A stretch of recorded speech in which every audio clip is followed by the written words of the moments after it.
আসসালামু আলাইকুম গাইস, কেমন আছো তোমরা? আশা করি তোমরা অনেকেই ভালো আছো। তো বরাবরের মতো নতুন একটি ভিডিও নিয়ে চলে আসলাম। তোমরা অনেকেই আমাকে কমেন্ট করো যে ভাইয়া তুমি কখনো কি বাসায় যাও না, তোমার বাড়ির মিলের খাবার কখনো তো দেখাইলা না। তো তোমাদেরকে উদ্দেশ্য করে বলছি ভাইয়া, আমি বাসায় খুবই কম যাই এবং বাসায় গেলেও আমি খুব অল্প সময়ের জন্য বাসায় থাকি। দ্যাটস ওয়াই আমি বাসায় কোনো খাবার খাইলেও আমি ভিডিও ক্লিপ নেই না। যেহেতু তোমরা কমেন্ট করেই ফেলেছো, এরপর যদি আমি বাসায় যাই অবশ্যই তোমাদের জন্য হইলেও আমি ভিডিও ক্লিপ নিয়ে তোমাদেরকে শেয়ার করে দেখানোর চেষ্টা করবো ইনশাআল্লাহ। যাই হোক, এবার খাবারের দিকে চলে আসি। আজকে আমাদের রাত্রে মিলে দিয়েছিল পাঙ্গাস মাছ এবং সাথে ছিল ফুলকপি, আলু এবং মাশরুম। তো এখানে খালা ছোট ছোট পিস করে মাশরুম দিয়ে দিয়েছিল। তো ফার্স্টে তোমাদেরকে মাশরুম দেখিয়ে নিলাম, আর এইখানে আমি ফুলকপির ডাটি দেখিয়ে দিচ্ছি। তার কারণ হচ্ছে পার্সোনালি আমি ফুলকপির ডাটি খুবই পছন্দ করি। আমার মতো তোমরা কে কে আছো যারা ফুলকপির ডাটি পছন্দ করো অবশ্যই কমেন্ট বক্সে কমেন্ট করে দিয়ে যাবা। আর সাথে ছিল আলু, ফুলকপি এবং অনেকখানি ঝোল। এর আগের ভিডিওতে আমি অলরেডি বলে দিয়েছিলাম খালার একটা ভালো দিক হচ্ছে, সেটা হচ্ছে খালা তরকারিতে অতিরিক্ত ঝোল দেয়, যেটা আমার পার্সোনালি খুবই ভালো লাগে। আর হ্যাঁ, আমি আরেকটা জিনিস বলতে ভুলে গিয়েছিলাম, সেটা হচ্ছে খালা তরকারিতে সিমও দিয়েছিল,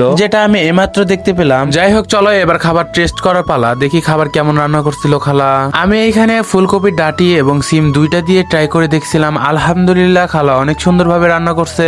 দেন পাঙ্গাস মাছ ট্রাই করছিলাম। আলহামদুলিল্লাহ পাঙ্গাস মাছও অনেক স্বাদের হয়েছিল। যাই হোক গাইস, ওভারঅল আলহামদুলিল্লাহ অনেক সুন্দর হয়েছিল রান্না আজকের। আমি তো অনেক তৃপ্তি করে খেয়েছি। আর হ্যাঁ, তোমরা আজকে রাতে কি মিল খাইছো অবশ্যই কমেন্ট বক্সে কমেন্ট করে দিয়ে যাও।